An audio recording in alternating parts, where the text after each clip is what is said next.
Melanie, you've already run 5:09 in a 1600. I think that's 1 or 2 right now in the entire county and in the top 10 in the CCS. But what goes through your mind when you're circling that track? Because obviously you've got more than a minute to ponder your thoughts. Lots goes through your mind, I think.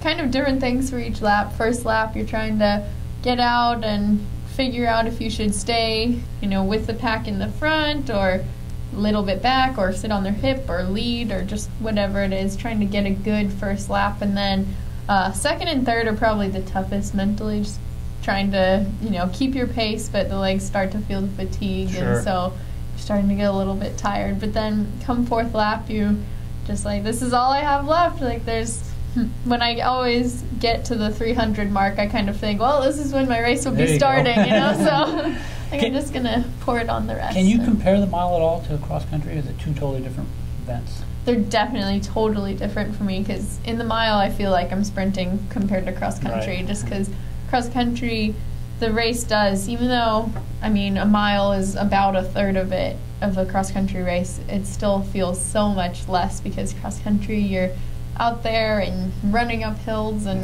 there's just so much can happen in a cross country race, or much more so than in the mile. It's and a little quicker. Yeah, for sure.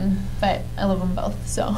Now you told me that you're going to run something like 42 at the end of this year in the 300 hurdles. Oh yeah. Or maybe I said that. She would be in the low 40s at some point. But the hurdle event itself, there's steps involved, there's timing, there's 8 hurdles in between. How are your steps when you do that? Do you have steps, or you just run? Most of the time I just run. Being able to alternate definitely helps. I've tried to count my steps in practice before, but I just kind of lose track, and then I'm just running after a while. Melanie, I think one of the biggest differences with track and other sports, including the two you guys have played this year, is there are no divisions. And I wonder, you're running up against the best when you get to the section meets. Do you like that? Is it fair? Yeah. Okay. I didn't know if you had more to ask, but no, I definitely do like it. I think it gives you more credibility if you score well in track than in where there's divisions. Like even in cross country, if you score well and then compare your scores to the others, you still may score really well, but just the fact that you have like the Division 4 title, and it always makes people kind of go like, meh, you're Division 4. So it's fun to be able, and also when you have the best competition is oftentimes when you're able to excel, because you have people to push you and to go harder. There's definitely no argument when who's the best and who's not. I don't know if you guys knew this, but the CCS finals, when you get to that point, it's equivalent to 17 other state meets in this area in the country. So it's a big size meet. Yeah. Jule, before we get out of here, I don't know if people realize that you can go undefeated in a dual meet season, but if you don't repeat that feat in the league championships, it doesn't mean anything. Your season could end. Do you like that?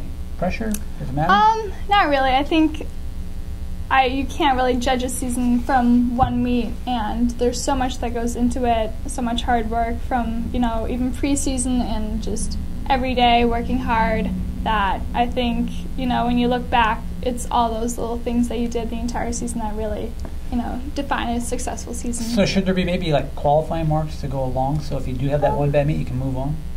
Usually by the end of the season, most of the time you're going to be at your best, so it's probably going to be, Yeah, that's so true. All right, we're going to come back with one more segment.